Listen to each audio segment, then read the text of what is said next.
টাঙ্গুয়ার হাওর তো অনেকেই দেখেছেন। আজকে দেখাবো শ্রীমঙ্গলের আরেকটি সুন্দর হাওর, বাইক্কার বিল হাওর। বর্ষাকালে হাওর আর শীতকালে বিল, তাই বাইক্কার বিল। দেখবো হাওরে মাছ ধরার দৃশ্য আর চায়ের দেশের চা কন্যা, আর দেখবো তিতাস নদীর সূর্যাস্ত, আর খাবো কিছু সুস্বাদু ঐতিহ্যবাহী খাবার। তাই চলুন যাওয়া যাক। শ্রীমঙ্গলে আছে বিশাল বড় বড় বিল।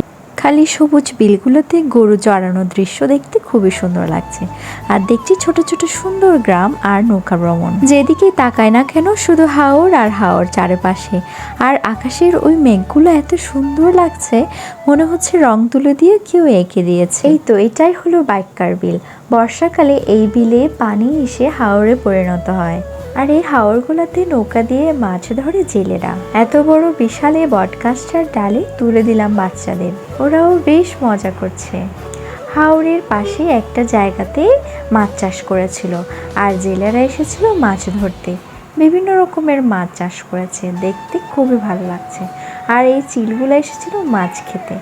দেখতে দেখতে আমরা দুই পাশে হাওর আর মাঝখানে রাস্তা দিয়ে চলে যাচ্ছি। সত্যি বাইক্কার বিল দেখতে অনেক বেশি সুন্দর। এরপর আমরা চলে এসেছি চায়ের দেশের চা কন্যা দেখতে। এই ভাস্কর্যটা খুব সুন্দর করেই বানিয়েছে। এটা দেখা শেষ করে আমরা আমাদের বাড়ির উদ্দেশ্যে রওনা হয়ে গেলাম। শ্রীমঙ্গলের এই স্মৃতিগুলো সারা জীবন আমাদের মনের মধ্যে গাঁথা থাকবে। বাড়ি যাওয়ার পথেই চোখে পড়লো তিতাস নদী। তিতাস নদীর পাশে অনেকগুলো গ্যাস উত্তোলন কেন্দ্র ছিল।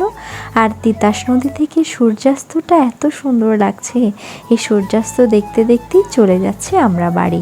ব্রাহ্মণবাড়িয়ার দই মিষ্টি আর আচার নিয়ে শেষ করলাম আজকের ভিডিও। Thanks for watching.